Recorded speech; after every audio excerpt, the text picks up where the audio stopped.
ሄርፎን ካላደረኩኝ ስልኬ ድምጽ አይሰማም እንደየስልኩ ባህሪ ነው ልክ ነው እሺ አዎ ሰላም እንኳን በሰላም እንኳን አገኘው እንኳን ተገናኘን አዎ እሺ ፎቶ ላይ ማይሽ የትኛው ነሽ በግራ ወይስ በቀኝ ያለሽ በፍለፊት ያለውት እኔ ነኝ እሺ ከኋላ ያለችው ደግሞ ልጄ ናት እሺ ምን ልታዘዝ ዛሬ ስለ ህልም ነው የምናወራው ያው እሁድ ህልም ምን እንደሆነ ከሌኒ ዩቲዩብ ላይ ሄዳችሁ ገብታችሁ አንብቡ አዳምጡ ብያለሁ እዚህ ብዙ መዘርዘር አያስፈልግም ግን ህልሞቻችሁን ጸሎት ስትጸልዩ መጸለይ መስገድ ከጀመራችሁ በኋላ የምታዩትን ህልም አምጡትና እንወያይበት ነው ያልኩት አዎ በትክክል ላይ ፕሮግራምህን አዳምጣለሁኝ አዲስ አይደለም ለፕሮግራም ሁሉንም ፕሮግራም እና እግዚአብሔር ይመስገን በጣም አስተማሪ ነው እና ህልም ነው ያለኝ ያው ብዙ አላብዛ ሌላ እህቶች ስለሚጠቀሙ ህልም አይተን ነበር እኔም ማይቻለው ልጄም ማይታለችና እያሰብን ነበርና ወደ ህልሜ ልግባኔ እኔና ይዋነኝ እሺ አዎ እንደዚህ የሆነ ደረጃ ላይ ቆመን ይመስለኛል እኔ ልጄና ወንድሜ ቆመናልና ባዶ ነው ምንም ሜዳ ነገር ነው የምናየው ከፍለፊት ግን ከጀርባችን ያለው ቤት ያለ ይመስለኛል ቤቱ ውስጥ ምን እንደሆነ ማላቅም ቤቱን ምን እንደሆነ አናቅም ግን ደረጃ ላይ ይሄ ስቴጅ ነገር የለም ከቤቱ ስትወጣ በረንዳ ነገር ሆኖ እንደዚህ ሰዎች የሚቆሙበት እንደዛ አይነት ነገር ነው እንደዚህ ተደግፈን ቆመናል እኔ ወንድሜና ልጄ ወንድሜ በመሃል ነው ያለውና እንደዛ ቆመን ያየ ከላይ ከሰማይ ላይ ነው ነጭና ጥቁር መኪና ይመጣሉ መኪና ነው ይመጣል ነጩ ያልፋል ምንም በቃ ነጩ ያልፋል ከፊት ነው ከጥቁሩ መኪና ግን ምን ይሆናል ይመጣና ከላይ ወደ እንደ ባህርም ይመስለኛል ከታች ይመጣና ሊወድቅ ወደ ታች ሊወድቅ ያስባል እንዲያየ ነው ቆመን እና በጣም ተጨነቃለሁኝ ተመልሶ ወደ ላይ ይወጣና ይጠፋል ይሰወራል ያ መኪና እና አረ በስማመረ ተሰወረ ጭራሽ ይሄ ፔርሙዳ ነው ምናምን ፔርሙዳ ገባ ምናምን የሚባል ነገር ያው አለና ፔርሙዳ ጠፋ ተሰወረ ምናምን ብለን ያወራ ከእንደገና ይመጣል ያ መኪና ይመጣና ተመልሶ ይመጣና እዛው የቆምንበት ጋነን በጣም እጨነቃለሁ በቃ የቱ ጋር ይሆን የሚወድቀው እኛ ላይ ይሆን የሚወድቀው የት ነው የሚወድቀው ይያልኩኝ ውስጤ በጣም ይጨነቃል እየተጨነቀ ያ ነገር ተመልሶ ይመጣና እንደ ባህር ከፍለፊታችን ያለ ይመስለኛል እንደ ባህር ነገር ነው እዛ ውስጥ ስምጥ ብሎ ይገባል እኛ ላይም አልወደቀም እና በስመ አብ ወወልድ ወመንፈስ ቅዱስ እያልኩኝ እያማተብኩኝ እጮሃለሁ ወንድሜም ልጄም ምንም አይመስላቸውም እኔ ግን እጮሃለሁ እየጮኩኝ በስመ አብ ወወልድ ወመንፈስ ቅዱስ ስል ከዛ ከወደቀበት ከባህር ነገር ውስጥ የሚያስተጋባ ድምጽ ሰማለሁኝ ያስተጋባል ሶስቴ እንደዛ በስመ አብ ወወልድ እያልኩኝ እያማተብኩኝ እንትን ስል ያ ድምጹ በጣም እያስተጋባ ድጋሜ ነው ሰማዋለሁኝ እና እንደዛ ያያየን ወንድሜም ቆሟል ልጄም እንደዛው ቆሟል ምንም በቃ ከዛው ጋር ሳንተን ሳንል አልባነንኩም እንደ ያ የወደቀው መኪና እንደ ሻማ ነገር ይሆናል ይሄ ጥቁርና ግሬ ነገር ሆኖ እንደ ሻማ ጨርቅ ነገር ይሆናል እዛው ጋር ከዛም ያው ባነንኩኝ አዎ ቅድም እንደተናገርኩት መኪና በህልም ማየት በተለይ ባየር ላይ የሚበር ከሆነ መንፈሳዊ ስሜታችንና ስጋዊ ስሜታችን በጣም ተቀላቅሏል በነጭ መኪና የተመሰለው ስጋችን መንፈሳዊ ስጋችን ነው እሱ ዝም ብሎን ያለፈውና ዓለማዊ ስጋችን ግን በጣም ከባድ ጭንቀት ውስጥ መኖር ነው የሚያሳየው አሁን ትርጉሙ ሊኖር ይገባ አሁን በድሮ ጊዜ ሰረገላ ፈረስ ጋሪ ምናምን በሚለው ነበር የሚገለጽ አሁን ደግሞ መኪና ነው እንደየዘመናችን አይደል የሚያሳየን ድሮ ወፍ ሲል አሁን ደግሞ አውሮፕላን ነው የሚያሳየንና እንደየእንትኑ ነው በየጊዜያችን ነው የሚያሳየን ስለዚህ ባህር በዓለም ነው የሚመሰለው ወደ ባህር መውደቁ ባህር ይመስለኛል ያልሹ ሌላው ይሄ ደረጃ ላይ መቆማችሁ ከኋላችሁ ቤት አለ ከፊት ለፊታችሁ ደግሞ ሜዳ አለ ብለሽኛል ደረጃ ላይ መቆምሽ መሀል ላይ እንሻለሹ ካለሽበት አቋም ከወረድሽ ከደረጃ መውረድ ማለት ከአቋም መውረድ ማለት ነው። ካለሽበት ደረጃ ብትወርጂ ከፊት ለፊትሽ የሚያጋጥምሽ ምን እንደሆነ እያሳየሽ ነው። እና ከኋላ ደግሞ ቤት ማየትሽ ደግሞ ያለሽበትን ወደ ኋላ ማንነትሽ እንድታስቢ ከፊት ለፊት መልካም ነገር ይገጥምሻል ወይም ደግሞ ፈተናም ሊገጥምሽ ይችላል። በጣም ለምለም የሆነ መሬት ከሆነ መልካም ነገር ነው የሚገጥምሽ። ዝም ብሎ ለጥ ያለ አፈር እንትን የሆነ አጉል የሆነ ድንጋይ ኮረብታማ ምናምን ቦታ ከሆነ ደግሞ ፈተና ያለበት ነው። ግን ያም ሆኖ ከፊት ለፊት ሁለት መኪናዎች ሲመጡ አይተሽ አንደኛው መኪና ወርዶ ወደታች የተከሰከሰው ስጋዊ ፍላጎትሽ መንፈሳዊ ፍላጎትሽን አሸንፎት ችግር ውስጥ እንደምትገቢና የሆነ ፈተና እንደሚሆንብሽ ማሳያ ነው። በነፍስሽም በስጋሽም ፈተና የሚሆነው የስጋሽ ፍላጎት ነው ማለት ነው። ትክክል፣ እውነት ነው። አይ እውነት ነው ማለት ብዙ ጊዜ ውስጥ በራሴ ለራሴ መልስ ማጣባቸውም ነገሮች አሉ። ያው ከምሰማው ከትምህርቱ ማኳያ የመምህር ግርማም ፕሮግራም ተከታታይ ነኝ ብዙ ረጅም ጊዜ ሆኖኛል እና ብዙ ፈተናዎች አሉ። ወደ አንድ ነገር ላይ መቆም እፈልጋለሁ እግዚአብሔር ቢፈቅድ እንደኔ ሐሳብ ቢሆን በመታስተምሩት ትምህርት በእውነት በጣም ነው የምጓጓው የሌሎችን ተጋድሎና የሌሎችን ብቃት ስሰማ ከተማሩት ነው ያው እንደኔ ካዳመጡት ነው እዛ ደረጃ የሚደርሱት። ግን በቃ ከቤተሰብም ከተወለድኩበት ከቤተሰብም ችግር አኳያ ይሁን በራሴም ፈተና ይሁን እዛ ነገር ላይ ለመድረስ ለምንድነው የሚያቅተኝ እላለሁ። በእርግጥ እንደዚህ በጣም አምላኬን እያስቸገርኩኝ ለምን አልደረስኩም አይደለም። አለባበስ ላይ አመጋገብ ላይ ወይ ገንዘብ አያያዝ ላይ የጸሎት ህይወትሽ ላይ ደካማ ጎኑ እሱ ነው መንፈሳዊ ህይወትሽ ላይ ከባድ ችግር የሚያመጣው። ነጩ መኪና መንፈሳዊ ህይወትሽና መንፈሳዊ ማንነትሽ ነው። ገባሽ? ባጠገብ ዝም ብሎ ነው ያለፈው እሱ አይደል?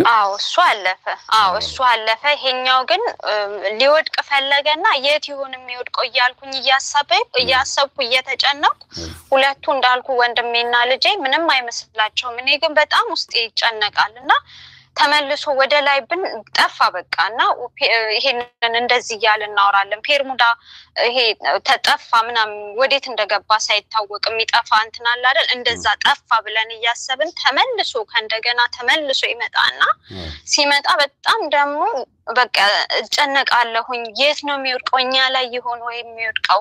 የት ነው የሚወድቀው እያልኩኝ በጣም እጨነቃለሁ። ምክንያቱም አወዳደቁ አመጣጡ ላይ እንደሚወድቅ ስላልገባኝ ከዛ በፊት ለፊታችን ባይዘው ስሜትም ነው። መኪና ነዳጅ ተሞልቶ ካልተነዳ አይንቀሳቀስምና ሰው ራሱ ሆን ብሎ ስሜቱን ካላንቀሳቀሰ ከሰው ጋር ሊጣላ አይችልምና ስጋ ብቻ ሳይሆን ስጋዊ ፍላጎትና ምኞት ስሜት የሚባሉትም ነገሮች ይወክላል። እና ጠፋ ብለሽ ስታስቢ አንዳንድ ችግሮችሽ አንዳንድ ኃጢያቶች አንዳንድ ጉዳዮች ጠፋ ስትዩ ተመልሶ መጥቶ እንደገና መሬት ላይ መውደቁ ባህርን የመሰለኝ ያልሹኝ አይደል? በባህሩ ላይ ራሱ ወደ ዓለም ሊወስድሽ የሚችል አንድ የሆነ ከባድ ነገር አለ። ወደ መልሰሽ እንደገና ዓለማዊ እንድትሆኚ ሊገፋፋ የሚፈልግ ግን ደግሞ ልጆችሽ ምንም አልመሰላቸውም ያልሽው ለምንድን ነው? እየሆነ ያለው ነገር ወይ ስላልገባቸው ነው ወይ ደግሞ ያንቺ ወደ ዓለም መሄድ ለነሱ የሚመቻቸው ስለሆነ ነው።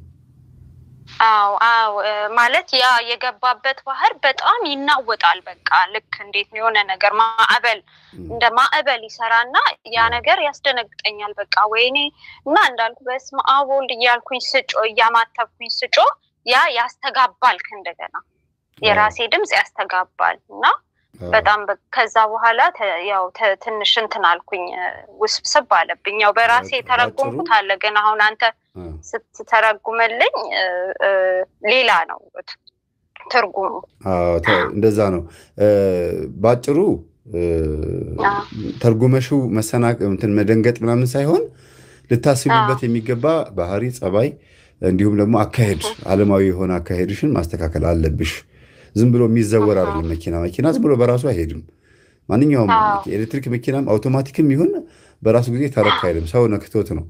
ስለዚህ አንቺ በህይወትሽ ላይ የምታንቀሳቀሻቸው ማንኛቸውም ነገሮች አንቺ ላይ ችግር እንዳይፈጥሩ ጥንቃቄ ማድረግ የሚገባሽ ነገር አለ። ይሄን አስቢበት። ቅድሚያ ያመለከተሽ ነው ያለው አለበለዚያ መከስከስ አለ መውደቅ አለ በስማም ስቲ ኢኮሲስተሙ ራሱ የሚያስተጋባው ነገር የገደል ማሚቱ ብለን የምንጠራው ራሱ ድምጹ ምን ያህል በጣም ተጨንቀሽ እንደምትጮሂ ማሳያ ነው እዛ ዓለም ውስጥ ሆነሽ እና ከባድ ነው የሚሆነው ያው እንትኑ የቆምኩበት ትርጉሙ የቆምኩበት መንፈሳዊ ህይወትና ዓለማዊ ህይወት አቋም እንደሌለኝ መሀል ላይ ነው ያለሽው ደረጃ ከፊትሽ አለ ብትወርጂ መውረድ ከደረጃ መውረድ ባይዘው ከስልጣን መውደቅ ከስልጣን መዋረድ ስልጣን መቀማት ከሆነ ውርደት ምናምን ነው ከደረጃ መውረድ ደረጃ መውጣት ደግሞ እድገት ማግኘት ከፍ ማለት በጣም ጥሩ ነገር ነው ቀጥሎ ከኋላሽ ቤት መኖሩ ደግሞ ከኋላ ልታዩ የሚገባ እንዲሆነ ትልቅ ጉዳይ አለ ወደ ልብሽ ተመለሽ ነው ቤት ብዙ ጊዜ በልብ ነው የሚመሰለው በርም አለ ቤትም አለ ያ ነገር መቼም ቤት ሆኖ በር የሌለው የለምና ወደ ኋላ መለስ ብለሽ ማየት የሚገባሽ ነገር ሊኖር ይገባል ወደ ልብሽ ተመለሽ እንደማለት ነው አስቢበት አንዳንድ ጉዳዮች ላይ ማለት ነው አይ እሺ መልካም ያው ቤቱን ምን እንደሆነ ገብቼ ማላየውትም ያው የቆምንበት ደረጃን ቤት እንዳለ ነው ከኋላዬ ያው ያወቅኩት ማስበው ቤቱ ግን ምን እንደሆነ አላቅም ከደረጃም ግን አልወረድንም ሶስታችንም እንትን ባዶ የሚመስል ከፊት ለፊት ስታዩ ምንም ችግር የሚፈጥር የሚመስል ሜዳ ነገር ነው ያየሽው ግን ያ ቦታ ደግሞ ችግር ሲፈጠርበት ነው ያየሽው እንደ ግሬ እንደ ጥቁር ነገር ሲተከስበት ምናምን ማየት ባህር ማየት ብዙ ጊዜ መልካም መስሎ የሚታዩ ነገሮች ምንም ችግር የማያመጡ የሚመስሉ ነገሮች ችግር ሲፈጠርባቸው እናያለንና ቆም ብሎ ማሰቡ ጥሩ ነው ወደ ኋላ ማየትም ወደ ቤት ወደ ተመሰለ ወደ ልቦናችን ለምሳሌ በመጽሐፍ ቅዱስ ውስጥ በማቴዎስ ወንጌል 12:41 ላይ ዲያብሎስ ከሰው ከወጣ በኋላ ይላል ወደ በረሃ ሄድና ወደ ነበርኩበት ቤቴ ልመለስ ይላል ወደ ነበርኩበት ቤቴ ልመለስ አለ እና ሲመለስ ግን ብቻውን አይመለስም ቤት የተባለው ልቦና ነው በዚህ አጋጣሚ አንድ እህቴ የጠየቀችኝ ጥያቄ አለ አባ ገብረ ኪዳን የአዲስ ኪዳንና የብሉይ ኪዳን መምህር በዩቲዩባቸው ላይ ሲያስተምሩ ሰይጣን የሰው ልብ ማንበብ አይችልም ብለዋል እና መምህር እንዴት ነው አያነብም ወይ ብላ ጠይቃኛለች በዚሁ ልመልስላት ያው በዚሁ ተመሳሳይ ስለሆነ ነው የሰው ልብ ማንበብ ይችላል በደንብ ነው የሚችለው ምክንያቱም ዲያብሎስ አባታቸው ከሆነ ለልጆቹ የሚያረጋቸው ነገሮች በሙሉ አለ ጴጥሮስም ራሱ ጌታችንን ምን ብሎታል አትሙትብን አትሰቀልብን እያለ ከኋላ ሲከተለው ሂድ አንተ ሰይጣን የሰውን እንጂ የእግዚአብሔርን አታስብምና ብለዋል ስለዚህ የሰውን ልቦና ማንበብ ይችላል እግዚአብሔርን ግን ማሰብ አይችልም በልብ ውስጥ ያለውንም ሐሳብ ጴጥሮስ አንደበት ላይ ብቻ አይደለም ልብ ውስጥም ሆኖ ያሰበውን አውቋል ወደዚህ ስንመጣ ደግሞ ወደ ነበርኩበት ቤቴ ልመለስ አለ ሲባል ዲያብሎስ ወደ ነበረበት ቤት ሲመለስ መቼም ቪላ ቤት አይደለም ወይም ደግሞ ዋሻ አይደለም የሰው ልብ ነው ቤት የተባለው ብቻውን ደግሞ አይደለም የሚገባው 7 እጥፍ ሆኖ ነው የሚገባው ስለዚህ ወደ ልቦና ከገባ